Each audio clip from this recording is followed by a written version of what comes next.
welcome back to Vinyl Friday, where I go through my records like a big nerd and talk about why I love them. And these insane glasses that my mum gave to me as a gift. She said to me, and I quote, "You look like Elton John."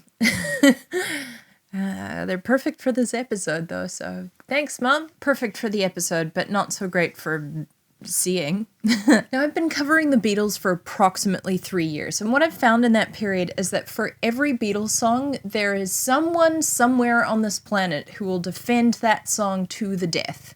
Generally speaking, though, there seems to be a consensus, a broader consensus, about the general caliber of each of the Beatles songs.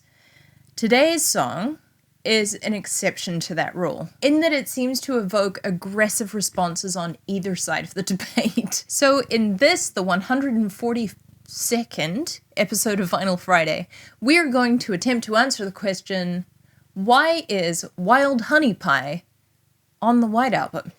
This is month 5 of our White Album track-by-track series, the White Album, what did I call it? The Great White Album Peregrination of this year, next year, and probably the year after that, because we're only doing one track a month from the album. For those of you who have been following so far, you're aware that I do a postcard for each song on this album to accompany the episode. Those of you who didn't know that, welcome! It's good to have you here.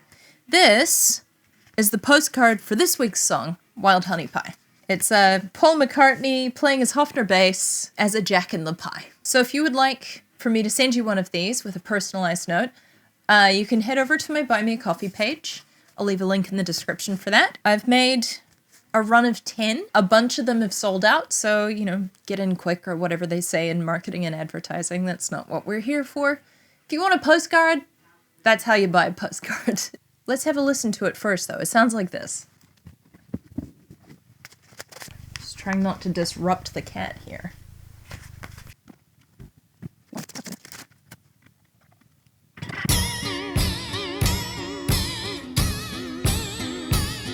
I've gotta say, before we start assessing the song too seriously, I love how he pronounces the word honey. Honey pie! But no, we're approaching this as objective, investigative listeners. Analysts, even, if you'll allow it. Here's what we know about this song. It started out as one of the jams that the band would play at Rishikesh in India in early 1968 during their retreat, and many would make the argument that it perhaps should have stayed in Rishikesh. Again, objective, right. I'd just like to say, there are basically no Beatles songs that I dislike. Okay, no. Not a fan of Dizzy Miss Lizzie. But they didn't write it, so maybe it doesn't count. Sort of counts.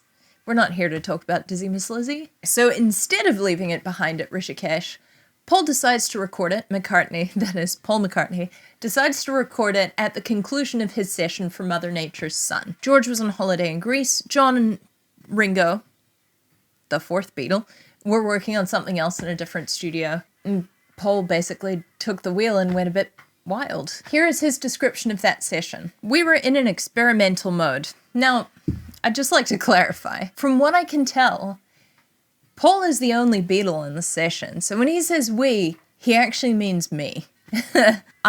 We were in an experimental mode. So I said, can I just make something up? And presumably he said back to himself, why yes, Paul, you can. I started off with the guitar and did a multi-tracking experiment in the control room, or maybe in the little room next door. It was very homemade. It wasn't a big production at all. I just made up this short piece and I multi-tracked a harmony to that, and a harmony to that, and a harmony to that. Built it up sculpturally, with a lot of vibrato on the guitar strings. Hence, Wild Honey Pie, which was a reference to the other song I'd have written called Honey Pie. Now, according to Paul, they had considered leaving it off the album, but it had been a favourite of Patty Harrison's when they were in Rishikesh. I have another Paul quote. He said that Patty Harrison liked it very much, so he decided to leave it on the album. It's from the horse's mouth, but I think we should perhaps take it with a grain of salt, to use 2 cliches in a single sentence. I think this is hilarious because it means that Patty Harrison, née Boyd, was the muse behind such songs as Something and Layla, and also Wild Honey Pie. What an icon. The song was very colorfully received. Here are a couple of my favorite reviews. Okay, Mark Hertzgaard writes, Wild Honey Pie simply assaulted the ear. It sounded like someone had taken a hammer to a giant pocket watch until the springs inside collapsed in heavy, discordant agony. He goes on to say that it was perhaps the most extreme case of self-indulgence on the album. David Quantick also didn't mince words.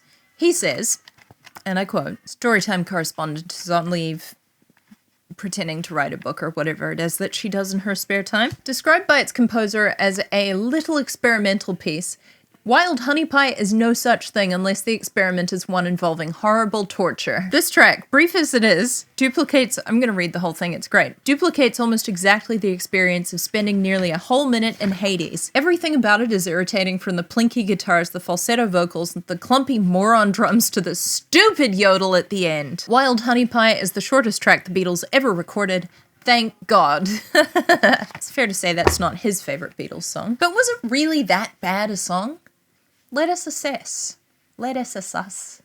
Let's assess. I think this song has already broken my brain. We'll start with composition. This song was not composed. It was an instrumental jam. So we're not starting off in a great place. Not a lot of points for composition. Not a lot of production-based thought went into it, you know. I do think it's worth noting, though, that because of that, this song is the precursor to a lot of the songs on Paul's first solo album, McCartney 1.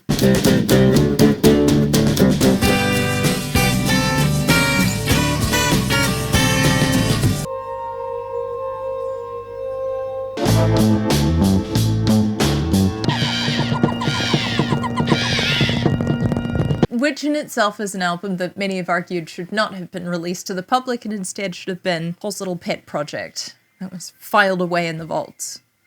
I'm not saying that. Others have said it. Many, many others have said it. I will say, though, perhaps McCartney 1 would be improved by the abridging of some of those informal extended jams to the length of Wild Honey Pie, the aforementioned, what was it, 52 seconds? Producer George Martin said, a lot of the recordings where they would have a basic idea and then they would have a jam session to end it, which sometimes didn't sound too good. When they did the White Album, I thought we should have made probably a very, very good single album out of it, rather than making a double album. So I think it's fair to say that this is probably one of the songs that he would have chosen to cull. Instruments. Technical performance. I'm going to throw a few points Paul's way for this, because I'd always thought that the guitar was played with some sort of a tremolo effect, but he's actually, as we heard, pulling the strings to create that off-putting, off-kilter vibrato. He's doing this.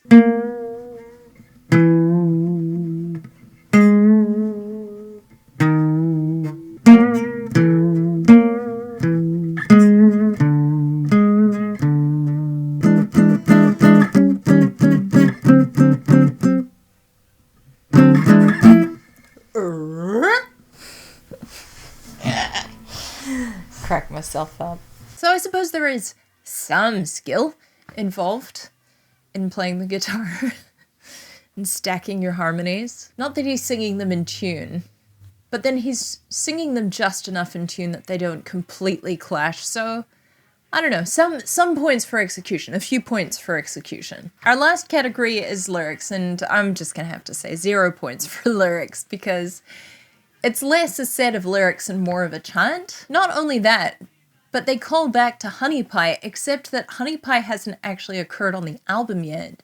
So as listeners, we don't actually know what it's calling back to by this point in our listening experience of the White Album. So far, not doing so well in our mostly objective assessment. But here's the thing.